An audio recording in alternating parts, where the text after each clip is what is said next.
Hello and welcome to my review of episode 4 of Under the Banner of Heaven. Been a minute since I've seen the last episode, which, will probably make this new episode a little brief for my review, because yes, I do remember what happened in the last 3 episodes, I don't think it's as strong in my memory as it was before. But yeah, welcome to episode 4. This episode, obviously, still delves more into Mormonism. And now, the theme for today's episode is polygamy. Da, da, da, da. Polygamy. What polygamy is that it is the belief of, it is the act of marrying multiple wives, having multiple wives.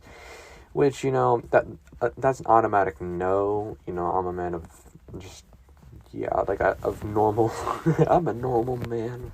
You're like, nah, one wife, and being loyal to that one wife, I think that sounds correct, so polygamy is kind of,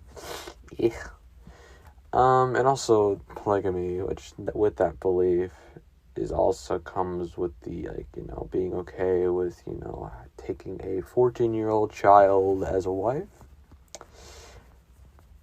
That is also an automatic no. I was like, no. That's weird, that's perverted, that's, yeah. This episode really made me feel bad for the wives of this episode, all of them. Because, because of, the theme of polygamy. And, the husband's like, I've been looking into these ancient texts of Mormonism, and it's talking about how, you won't be able to be with God unless you have 3 wives. And then she's like, what? Huh? What? Which, just like any normal person, just like any normal person. Like, what? I was like, are you not satisfied with me? It's that kind of thing, and it's just like, yeah. And at the spearhead of this problem with polygamy is a character which we get a deep dive into. The character who's played by WYATT RUSSEL, known for Falcon and the Winter Soldier fame, and probably more. But all I know is as the U.S. agent John Walker, the most hated an actor who did so well in his role that he got hated for it. That he got so much hate for it because he did such a good job. It's like, you're not Captain America. You're not Captain America. Get off my face. You must die. He did a good job because that character was built to be hated, and he's and he got that hate.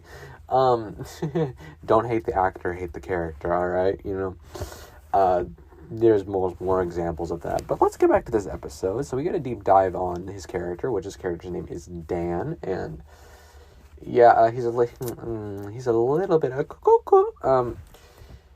He is, so we have an official name for where I've been talking about where we're seeing the good side of Mormonism and the bad side of Mormonism. You know what I mean?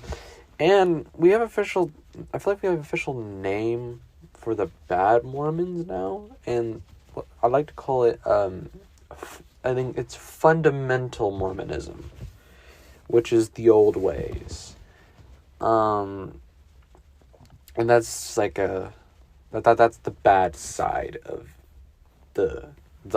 it's the people who refuse to change with the times, the people who still follow polygamy and all they refuse to change their beliefs for the outside world, which even Christians do that.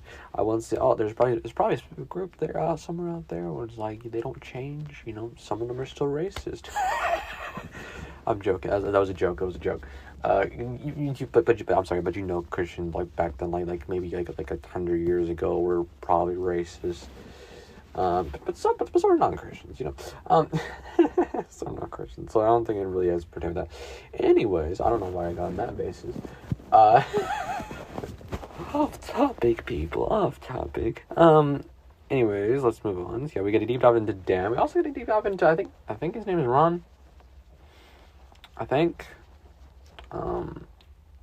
The oldest brother who did not become the leader of the family, despite them, Dan does. And we get a little deep dive, and how he started like, oh yeah, no, he's on the good side, he's reasonable, and then towards the end he's like, yeah, maybe we just misread those situations, you remember? I'm sorry, random thought. Do you remember that one guy that the foreign education, the crazy the death angels? You need to pop up in this episode. He was like, who this man? You'd think he'd play a more major role, but he wasn't in the episode at all. Maybe he'll be back, but yeah. And also throughout this episode, we've been trying to find this guy, the Lowe's family. We've been trying to find them. They disappeared because I think they're on the death to kill list for that guy. They must be at home, and all that stuff. The guy. It's like I think the Lowe's are on the list or something like that. I don't know. And yeah, at the end of the episode, they do find at least the father guy, the bishop. You're just doing some fishing. I have no idea how it's gonna happen to that random cop. No idea. IMDb lied to me because Gil Birmingham is still his character is still alive. His character's still alive. I thought he was going to be there for like 3 episodes. Like, how are you still alive? I think IMDb just lied to me there. Doesn't surprise you. IMDb doesn't know the plot. They don't get a sneak peek. They update as we go. Let's see. What else do we got here? Oh yeah, so after all this, and all these learnings about the fundamental Mormonisms and all that stuff, and Pyre starts to question being a Mormon at all. After meeting their own pastor, talking to their own pastor about the case and all this stuff, and like, oh, ugh. He doesn't seem that good of a guy either, so he's just questioning it. And at the end, he pulls something that, no Mormon expected him to do. And just like, the people asking, is fundamental Mormonism a part of this case responsible for these murders? And with much hesitancy, because the chief was like, no, because they're confusing our Mormonism and fundamental Mormonism. They keep the public thinks of it as the same when they're completely different things, And so there was much hesitancy there, but eventually he does admit. He does the right. Andrew Garfield does the right thing, and he's like, I think maybe fundamental Mormonism does have to do with this. Mic drop. Even his wife's not happy about him about that. Even she isn't, and she's the one. Yeah. But we'll see where this goes. Are we getting closer to finding who killed the girls? Not really. I mean, a little bit. I mean, I feel like the first 3 episodes, we made some good progress, But this episode, there wasn't that much progress. There was a little bit. Little lynching.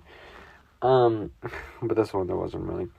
So yeah, that was what I thought about this episode. I think it's about on par with the rest of the episodes. So, an 8. I feel like there's no point in putting ratings for the other episodes anymore, honestly, if I'm going to be completely honest with you. But yeah, it's a decent episode. If you enjoyed my review, if you're on YouTube, feel free to hit the like button, subscribe, comment what you thought.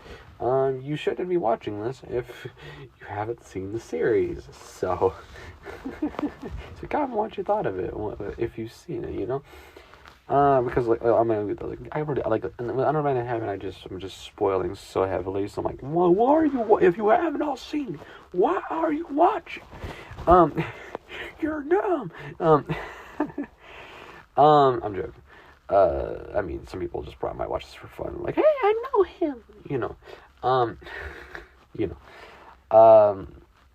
Karen.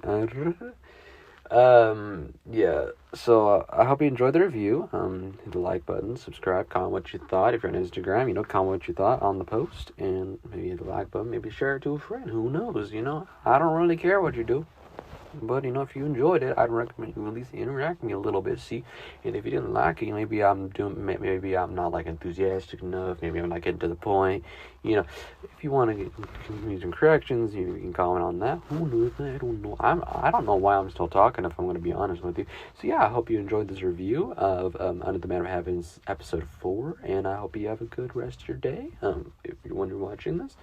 Or a good night, whatever. Why am I still talking? Alright, anyways, goodbye. I hope you enjoyed.